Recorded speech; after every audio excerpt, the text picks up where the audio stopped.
하나님 말씀은 신약성경 히브리서 12장 14절로 17절 말씀까지 보겠습니다. 히브리서 12장 14절로 17절 신약편 367쪽입니다. 한 목소리로 같이 읽겠습니다. 모든 사람과 더불어 화평함과 거룩함을 따르라. 이것이 없이는 아무도 주를 보지 못하리라. 너희는 하나님의 은혜에 이르지 못하는 자가 없도록 하고 또 쓴 뿌리가 나서 괴롭게 하여 많은 사람이 이로 말미암아 더럽게 되지 않게 하며 음행하는 자와 혹 한 그릇 음식을 위하여 장자의 명분을 판 에서와 같이 망령된 자가 없도록 살피라. 너희가 아는 바와 같이 그가 그 후에 축복을 이어받으려고 눈물을 흘리며 구하되 버림바가 되어 회개할 기회를 얻지 못하였느니라. 아멘. 우린 신앙생활에 좀 혼동하는 모습들을 가질 수 있습니다. 하나님 우리를 사랑하시되 끝까지 사랑하신다. 그래서 하나님의 사랑의 줄을 끊을 자는 아무도 없다. 하나님의 생명책에 기록된 이름은 끝까지 견인하는, 이게 기독교 신앙의 가장 근간이 되는 표현이기도 합니다. 그래서 이 말을 잘못 오해해서 한번 기독교인이 된 뒤에는 어떤 문제가 생겨도 그냥 구원 얻는 이와 같은 모습. 하나님 말씀이 틀리지는 않는데 그래서 방종의 삶을 사는, 그것이 아무런 문제도 되지 않는 것처럼 사는 모습들을 살펴볼 수 있습니다. 근데 과연 그런 걸까? 오늘 본문에 의하면 어떤 이는 다시 회개할 기회를 얻지 못했다라고 표현되잖아요. 그러니 그렇게 단순하게 이제 예수 믿고 하나님의 백성 됐으면 이젠 괜찮다라고 있을 만한 모습은 아닌, 오히려 점점 주님을 더 닮아가야 하는 삶을 사는 것이 우리의 모습이라는 걸 절대로 잊지 않았으면 좋겠습니다. 머물러 있는 것도 아니고 그냥 구원 얻었으니까 이제 따놓은 당상이라는 표현처럼 아무렇게 살아도 되는 게 아니라 이젠 전혀 새로운 삶의 모습. 그래서 사도 바울은 이것을 하나님의 부르심에 합당한 삶을 살라고 그렇게 표현했습니다. 그렇다면 우리 다시 한번 우리 자신을 돌아보죠. 여기 있는 우리 모두는 예수를 구주로 모신 믿는 사람들이면 틀림이 없습니다. 믿는 사람이라는 얘기는 그리스도인이라는 이야기고, 그러면 하나님의 자녀가 됐고, 요한계시록에 있는 대로 생명책에 이름이 기록된 사람들이면 틀림이 없습니다. 그런 사람들에게 하나님이 우리에게 요구한 것, 그 이제 됐다, 때 되면 천국에 데려가겠다라고 말씀하신 게 아니라 이 땅에 사는 동안 하나님의 백성답게 살라. 그래서 부르심에 합당한 삶을 살라고 그렇게 말씀하신 것입니다. 그러니까 예수 믿는다는 그런 신분적인 모습만 있는 게 아니라 예수님 믿는 사람으로 이 땅을 살아가야 되는 거죠. 솔직히 우리는 그러한 삶을 제대로 살지 못하고 있는 게 사실입니다. 그러니 이런 것들을 지키는 건 쉽지 않잖아요. 그냥 계속 꾸준히 내가 살아가 있는 모든 동안에 그래야 되는 거니까 힘드니까 우리는 좀 굉장히 편하고 좋은 것만 생각하는 거예요. 하나님의 자녀는 하나님 결코 버리지 않는다. 그러니 나는 구원 얻었고 이 땅을 비록 좀 잘 못 살아도 하나님 자녀인 우리는 버리지 않으니까 천국 가는 건 아무런 이상이 없다. 그게 다일까? 아니요. 하나님은 이 땅에 사는 우리도 우리의 마지막 천국의 삶만이 아니라 이 땅에서의 모습도 하나님의 기쁨이 되기를 원하시는 것입니다. 그래서 성령에 관한 이야기를 여러 모습으로 보여줍니다. 그래서 가장 잘 아는 말씀이 성령의 충만함을 받으라. 이건 좋은 모습이에요. 그래야 이 땅에 그리스도인으로 하나님의 백성으로 부르심에 합당한 삶을 살 수 있으니까.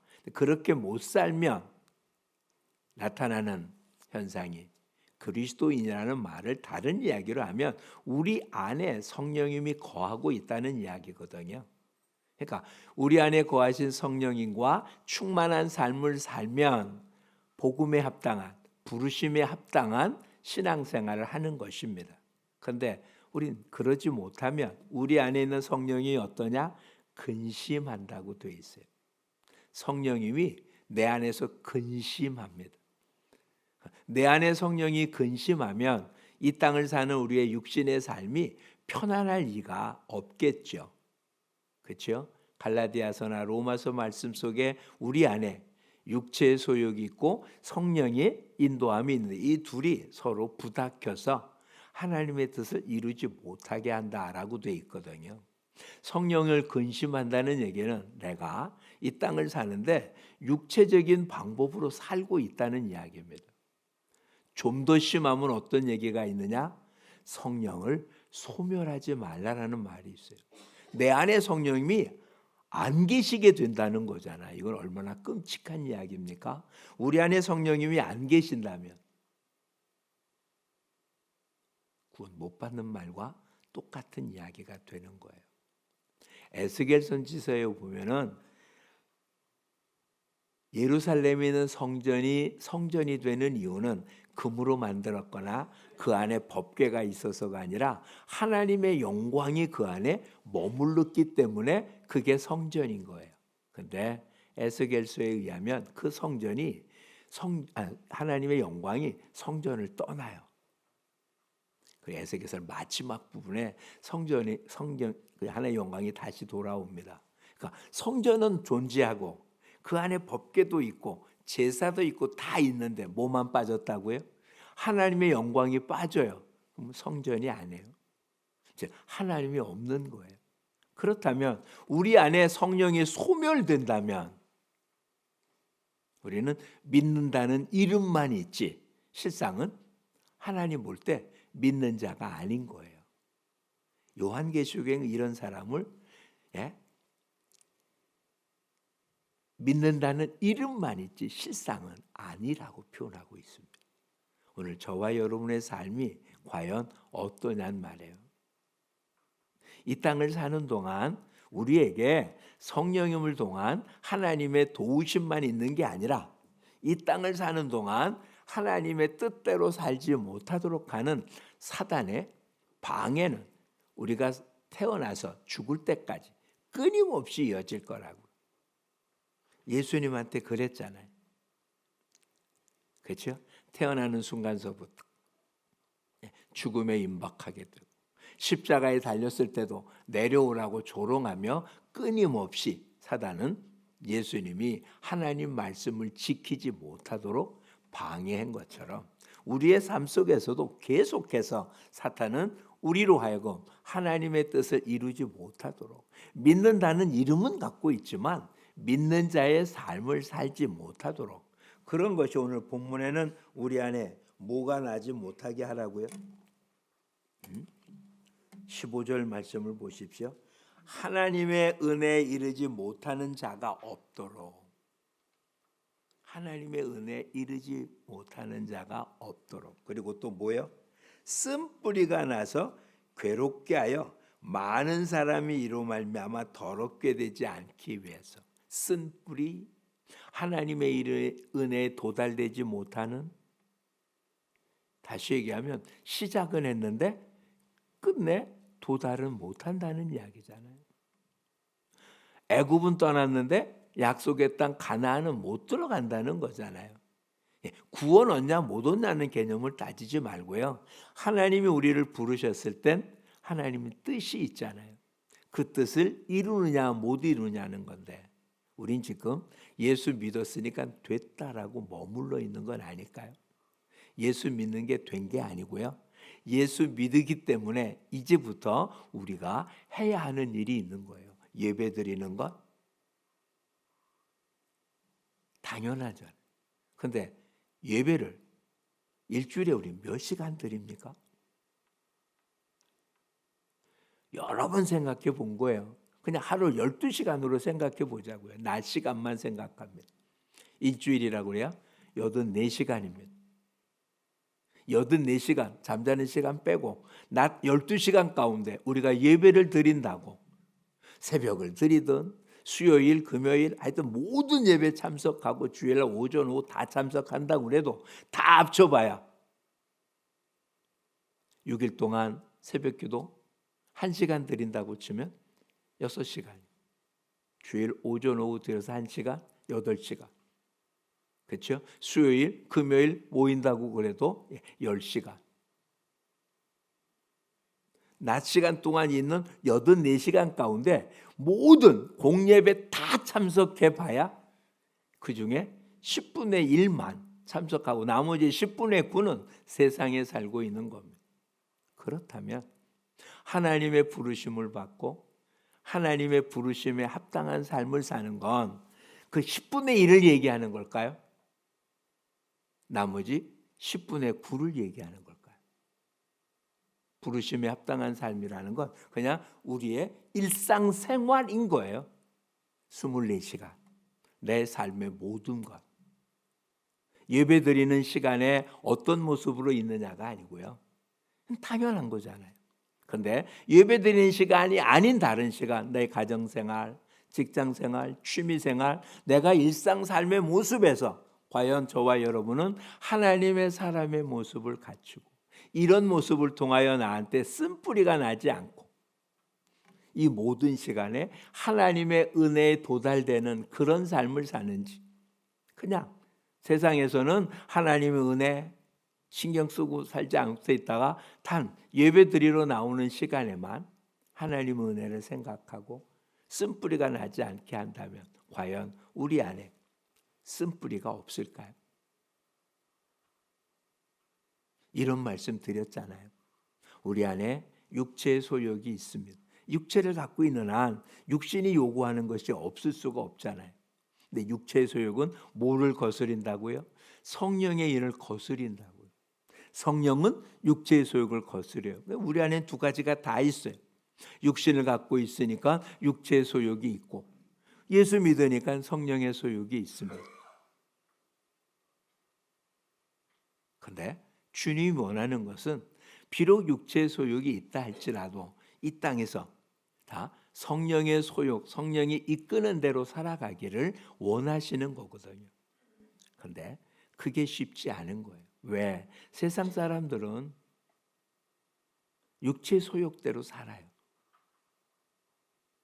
그럼 그 사람들과 함께 살려면 우리도 그 사람과 발을 맞춰야 되니까 그렇게 사는 게 편해요. 그렇게 안 살면 이 땅은 발붙이고 살기 어려워요. 그래서 우리는 세상에서는 육체의 소욕을 따르지 성령의 소욕을 따르지 않는 게 대부분이라고요. 그리고는 이제 그것이 죄송하니까 주님 앞에 나와서는 눈물로 회개합니다. 회개한 게 아니잖아요. 잘못했다고 인정한 거지 회개란 잘못한 걸 고쳐야 회개인 거잖아요. 잘못한 걸 반복하면서 회개라고 하면 안 되죠. 깨달았어요. 개 고쳐야 되잖아요. 근데 우리는 깨닫기는 하지만 고치진 않아요. 다시 그 자리에 가면 똑같은 일을 또 하고 조금씩 달라질 수 있을지 몰라도 거의 같은 일을 반복하고 있습니다. 이젠 변화된 삶을 사는 우리 모두가 될 수 있기를 축복합니다. 오늘 우리는 조심할 일이라고 제목을 정했어요. 뭘 조심하라고요? 은혜에 이르지 못할까 조심하라. 쓴뿌리가 나서 다른 사람들을 고통스럽게 할까 조심하라. 다시 표현해 보겠습니다. 우리의 신앙생활의 현장은 어디입니까? 교회가 아닙니다. 교회는 어떻게 보면 이렇게 살아야 된다는 걸 배우는 일종의 교육의 현장, 훈련의 현장이라. 이렇게 배운 것을 실천하는 자리는 우리의 가정이고 일터고 사회입니다. 신앙생활을 해야 하는 자리는 교회가 아니고 우리의 삶의 자리인 거예요. 근데 우리 스스로 하나님 앞에서 자기 자신을 좀 솔직하게 보자. 나는 내 가정에서 제대로 된 신앙생활을 하고 있습니까? 일터에서 여러분은 지금 신앙생활을 하고 있습니까? 여러분의 삶의 자리, 생활하는 그곳, 주변의 이웃들과 함께 여러분들은 그곳에서 신앙생활을 하고 있는 겁니까? 그냥 사회생활을 하는 겁니다.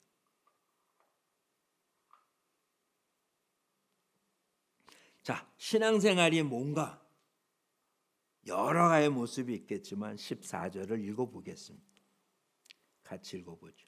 모든 사람과 더불어 화평함과 거룩함을 따르라. 이것이 없이는 아무도 주를 보지 못하니라. 이 모든 사람에게는 그냥 우리가 일상생활에 만나는 모든 사람인 거예요. 신앙인, 사랑하는 사람, 사랑받고 싶은 사람이 아니라 모든 사람입니다. 원수도 포함되고요. 내 일상에 만나는 모든 사람이란 얘기잖아요. 구별이 없어요. 그들은 나를 구별해서 대할 거고 나는 여러 가지의 모습으로 됐지만 믿는 우리에게는 세상에 나가서 모든 사람을 어떻게 대하라고요? 화평함과 거룩함으로. 그래야만 어떻게 한다고요? 주를 볼 수 있답니다. 이러려면 어떻게 됩니까?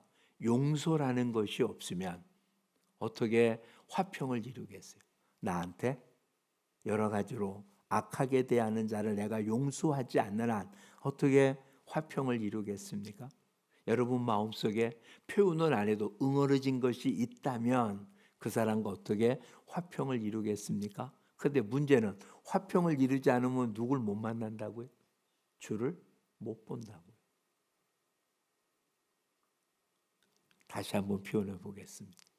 예수님은 임마누엘이십니다.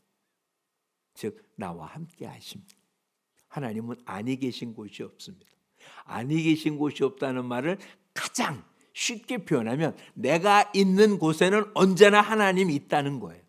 내가 어디 있든 어떤 장소에 있든 잠을 자든 뭐 하든 내가 있는 곳에 누가 있다고요? 하나님이 있습니다. 왜 못 볼까요? 하나님 언제나 계신데 더군다나 우리는 하나님 믿는 사람이에요. 그 주님이 나와 함께는 임마누엘인데 오늘 본문에 근거하면 뭘 못해서 못 본다고요? 화평을 이루지 못해서. 다시 얘기하면 내 삶의 자리에서 주님이 원하는 신앙생활의 모습이 아닌 나는 신앙생활의 모습과 사회생활의 모습이 이중으로 나누어졌기 때문에 주를 못 본다. 어디선 그도 주를 봅니까? 그나마 교회 와서는 주님을 생각하고 예배 드리니까 주님이 함께 한다고 느끼지만 솔직히 여러분 가정에서 주님이 있다고 느껴지십니까? 일터에서 주님이 있다고 느껴지십니까? 만약에 주님이 있다고 느껴지면 화낼 수 있겠습니까? 주님이 있는데 욕할 수 있겠습니까? 주님이 빤히 보고 있는데 거짓말하고 악하고 할 수 있습니까? 그런 걸 행한다는 자체가 주님을 못 봤다는 거예요. 주님이 없다는 거잖아요. 그런 순간만큼은 나는 주를 생각하지 않았다는 거잖아요. 우리 모두는 지금 그렇게 살아왔습니다. 앞으로도 아무리 많이 변해도 이것이 완전히 바뀌지는 못할 겁니다. 그런데 더 큰 문제는 아예 인식을 안 하고 살고 있다는 거죠. 인식도 안 하고 있다는 거예요. 그나마 인식하고 있으면 뭔가 변화되고 바꿀 텐데 아예 인식조차 안 하고 살았다면 이제 조심하자는, 뭘 조심해요? 내가 있는 곳에 누가 있다고? 주님이. 세상 말로 얘기하면 눈을 시퍼렇게 뜨고 보고 계시다. 주님이 나를 보고 계시다. 어떻게 말하는지, 어떻게 행동하는지, 어떻게 평가를 내리는지, 어떤 삶을 사는지 주님이 지켜보고 있다고요. 당장은 손해보지 않고 오히려 지금은 이익 보고 더 좋은 것 같지만 하나님이 보실 때 악하다고 한다면, 하나님이 볼 때 아니라고 한다면 이건 이익 난 게 아니라 손해 본 거잖아요. 이젠 정말 하나님이 나와 함께 한다는, 이게 두 가지 의미일 수가 있어요.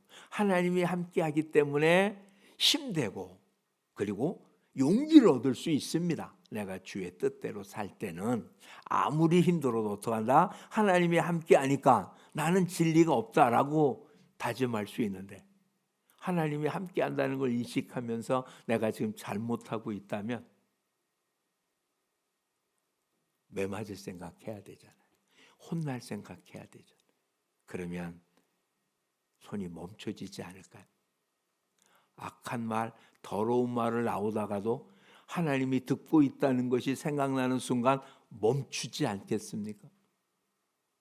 그래요.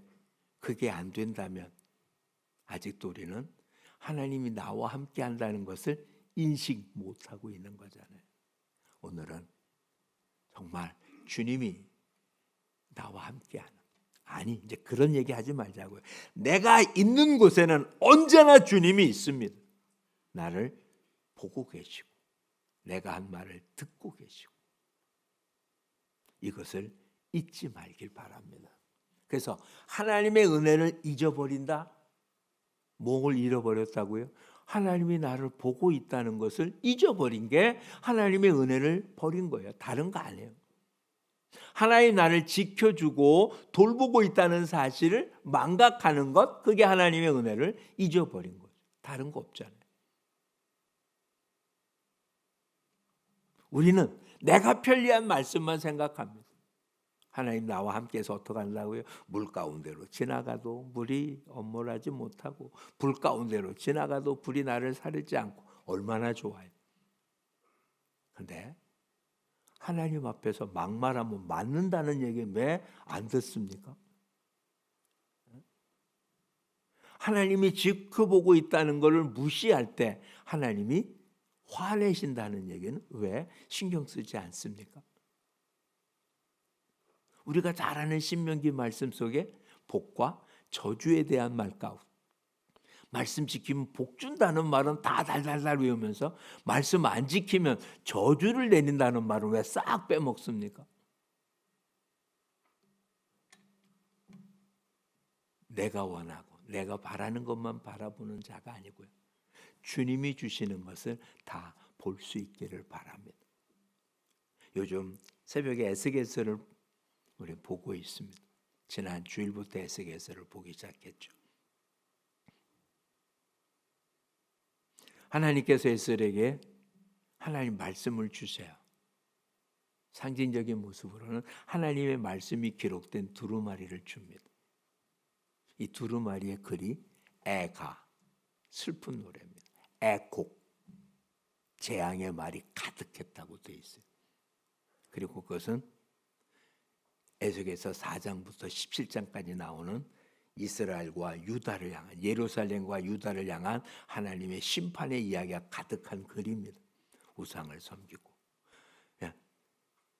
근거 없는 낙관주의로 지금 하나님 말씀을 왜곡해서 하나님 심판을 내릴 수밖에 없다는 내용이 가득한 글입니다. 이걸 에스겔 말고 먹으라고 그래요. 들으라고 안 합니다. 먹으라고 합니다. 먹어서 내 배 창자에 채우라고 그래요. 근데 그걸 먹었더니 내 입에 달기가 꿀 같더라 라고 기록합니다. 애가, 슬픈 노래예요. 애곡, 눈물입니다. 재앙의 글, 이걸 먹었는데 달다고요? 이게 말이 됩니까? 아니, 사이코패스예요. 자기 형제들, 자기 인친척들, 자기 동족이 지금 하나님으로부터 심판받는다는 이야기를 전해야 되는 내용을 먹고 입에 달다고요.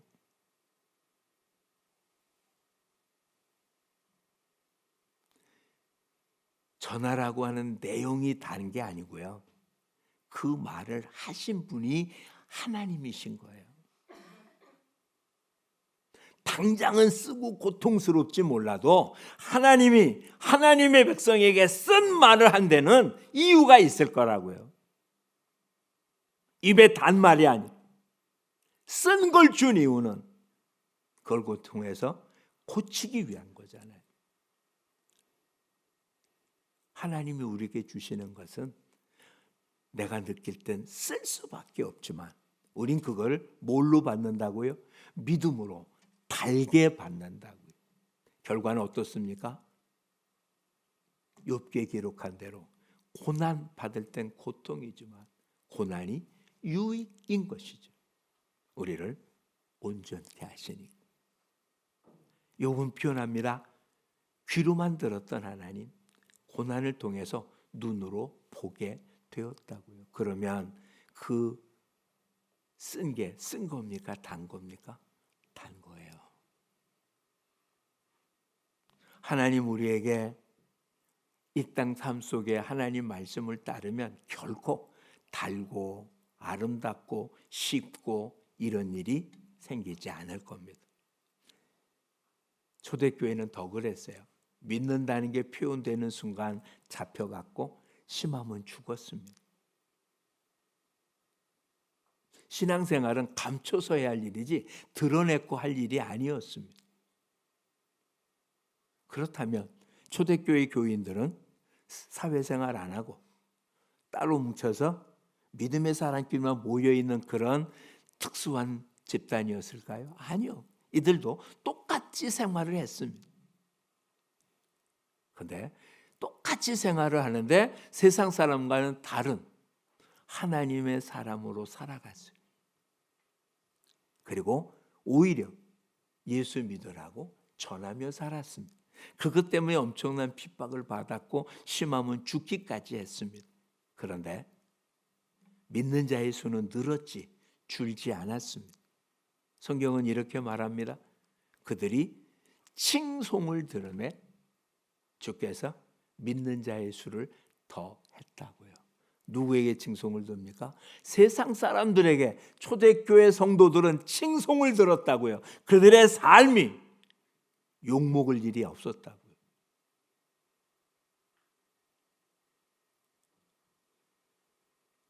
신앙생활하는 방법이 다른 종교를 섬기는 사람과 다른 이러한 모습의 차이는 어쩔 수 없습니다. 그건 우리가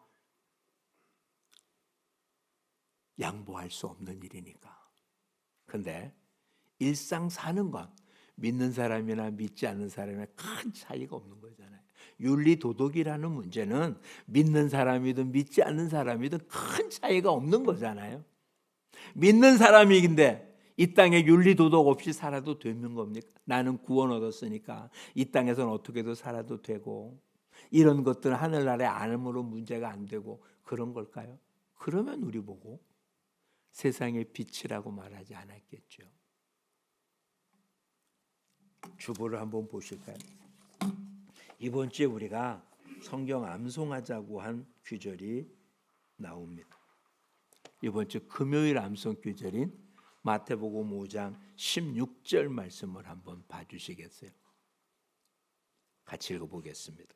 이같이 너희 빛이 사람 앞에 비치게 하여 그들로 너희 착한 행실을 보고 하늘에 계신 너희 아버지께 영광을 돌리게 하라.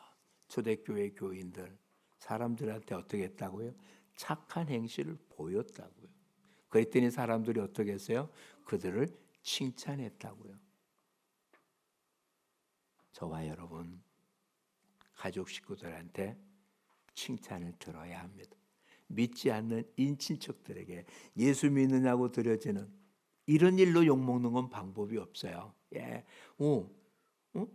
친척들의 결혼식인데 주일날 한다 못 간다고 욕 먹는 거, 이건 견디셔야 돼요. 방법이 없어요. 예? 가족들 다 모여 제사 드리는데 절한다고 안 한다고 욕 먹는 거, 이건 얼마든지 욕 먹는 거 참아내셔야 돼요. 근데 그런 욕 먹는 게 아니라 결혼식을 안 가도 부주는 해 드려야 될 거 아니에요? 안 그래요? 오히려 내가 주일날은 절대로 못 가니까 평소보다 더 많이 하면 되잖아요. 우리는 근데 예수 믿기 때문에 세상 일을 안 하는 사람처럼 보이는 것, 이건 원하는 모습이 아니라 너희 착한 행실을 사람들에게 보여서 하늘의 하나님께 영광을 돌리게 하라고요. 그 중에 우리가 할 수 있는 일, 오늘 본문 다시 돌아보자고. 뭐 하라고요? 화평함과 거룩함을 이루라고요. 주변의 사람들과 사랑을 나누십시오. 그리고 주십시오. 주는 자가 받는 자보다 복됩니다. 조금 손해보더라도 그걸 꼬치꼬치 따져서 이기려고 애쓰지 마십시오. 분명히 원수인데도 싸워서 이겨야 될 이유가 없습니다. 분명 성경은 말합니다. 원수 갚는 건 하나님께 있다고요. 하나님이 갚아주실 것입니다.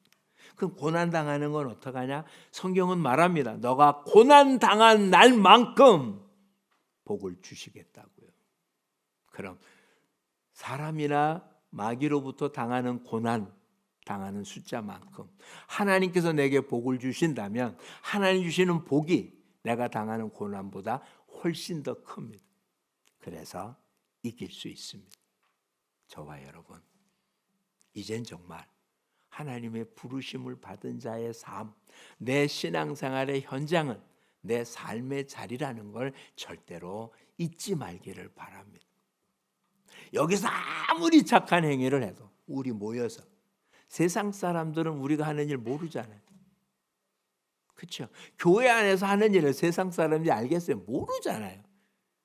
우리가 뭐 사람 잡아먹는 것도 아닌데 교회 나오라고는 벌벌 떨어요. 그렇죠? 교회 나오는 게 무지무지 어렵습니다. 교회 발대려 놓는 걸 어려워해요. 그래서 우리 안에 뭐 하는지 모릅니다. 초대교회는 더 했어요. 모일 때마다 성찬을 했거든요. 예수님의 피, 예수님의 살, 이런 얘기를 하니까 사람들이 예수 믿는 사람 모여서 인육을 먹는다고 소문이 났어요.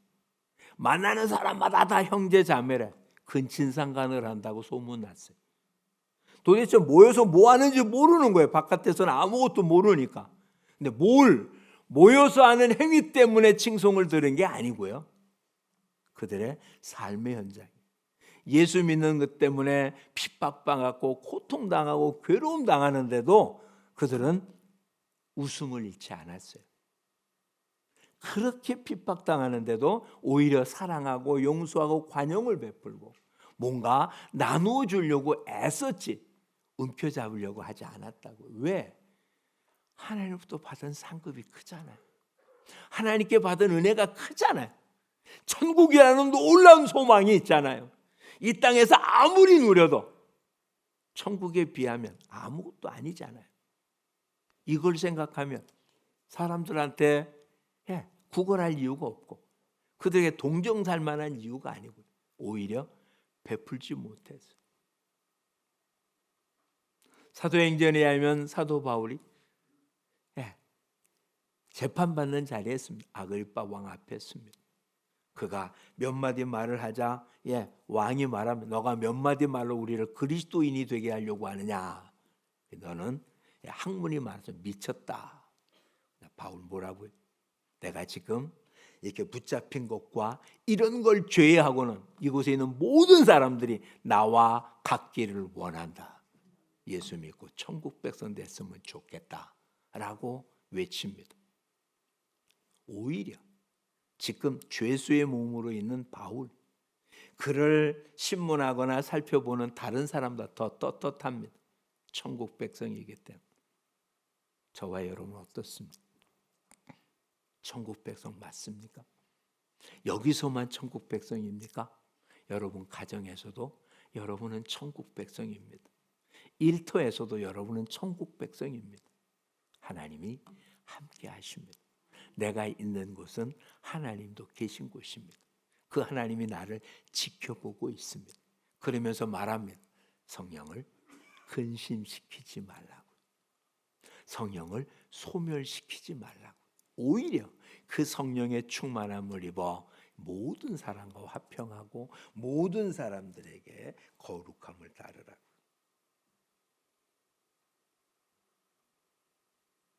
16절에 의하면 뭐라고요? 음행하는 자, 한 그릇 음식을 위하여 장자의 명분을 판 에서와 같이 하지 말아라. 오늘 저와 여러분, 하나님이 저와 여러분에게 준 하나님 자녀라는 이 놀라운 특권, 오늘 본문에 의하면 장자의 명분이잖아요. 아직도 명분이라고요. 이것 있다고 지금 누릴 건 아무것도 없어요. 천국에 가야만 쓸 수 있는 명분이라고. 근데 그 명분 때문에 이 땅에 악한 것을 거절할 줄 아는 삶. 이게 진정한 그리스도인의 모습인 거예요. 저와 여러분, 이젠 삶의 자리가 내 신앙을 펼칠 자리입니다. 온전하지 못해서 아직도 내 안에 육신의 정욕이 그냥 나타나는 것대로 감정대로 표현해서 화내고 짜증내고 욕하고 그리고 지지 않으려고 애쓰고 수단과 방법을 가리지 않고 이기려고 하는 이것이 없는 사람이 누가 있겠어요? 근데 그게 지는 거라고요. 그게 하나님을 근심케 하는 일이라고요. 성령님을 근심케 하는 일이라고요. 성령을 근심시켰기 때문에 우리 육신의 삶의 평안함과 풍성함을 누리지 못했다고요. 이제는 넓게 생각하지 말자고. 일단은 가정에서 주님이 나를 보고 계시기에 내 말 한마디, 내 행동 하나에 주님이 기뻐할 만한 모습의 말과 행동을 펼치고 가장 많이 시간을 보내는 곳이 어디입니까? 오히려 가정보다 일터 안에 일하는 자리에서 여러분의 언어와 행동을 통해서 그리스도의 향기가 나타날 수 있도록 우리 모두 섬기는 자의 삶을 통해서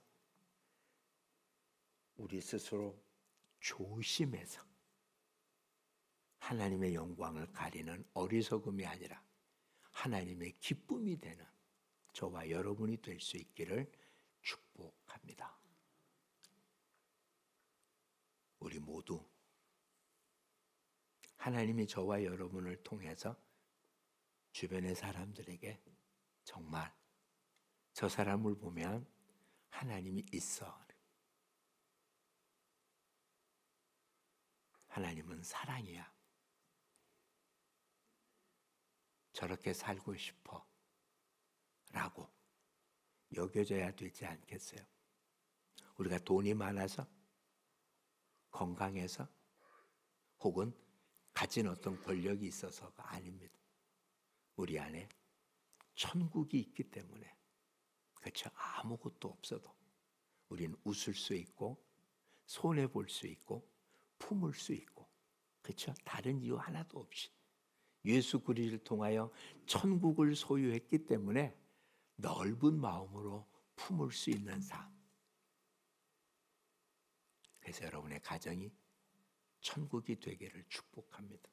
여러분의 일터가 경쟁해서 싸우는 전쟁터가 아니라 여러분을 통해서 그곳이 화목한 정말 천국의 한 부분이 되어지는 역사가 있기를 축복합니다. 여러분들로 인하여 하나님의 사랑이 증거되고 당장은 아닐지 몰라도 영향을 받아 하나님의 사람으로 돌아오는 역사가 많은 복된 및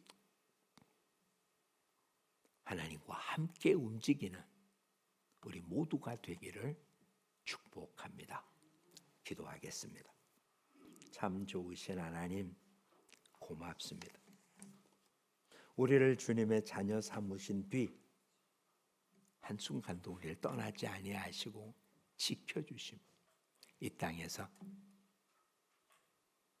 목자가 되셔서 우리를 이끄시며 우리를 통하여 모든 사람들이 하나님을 알 수 있도록 우리를 사용하시는 주님, 이제는 믿으니까 된 게 아니라 믿는 자의 삶, 부름에 합당한 삶, 그리스도인으로 살아가는 우리 모두가 되어서 우리의 신앙의 현장, 신앙생활의 현장, 믿음의 공동체인 교회가 아니라 내 삶의 자리, 가정과 일터와 내 생활의 자리가 주님과 함께하며 주의 영광을 드러내며 주님의 뜻을 펼쳐 보이는, 주님의 눈이 있기에, 주님의 귀가 있기에 내 말 한마디, 내 행동 하나, 얼굴 표정 하나 사람에게가 아니라 하나님 앞에 대하는, 그래서 우리의 많은 앞선 믿음의 선배들이 누군가를 돕거나 누군가에 희생한 게 아니라 눈에 보이는 주님을 도왔다고 표현한 것처럼 가정에서, 일터에서 모든 사람을 예수님 대하듯이 대함으로 잘했다 칭찬 들으며 그 칭송이 하나님의 나라를 확장하는 귀하게 쓰임받는 일꾼들 되도록 오늘도 함께 하시고, 이제는 우리를 통하여, 여기에 모이는 우리를 통하여 우리의 가정이, 우리의 일터가 하나님이 역사하시는 교회가 되게 하여 주옵소서. 예수님 이름으로 기도합니다. 아멘.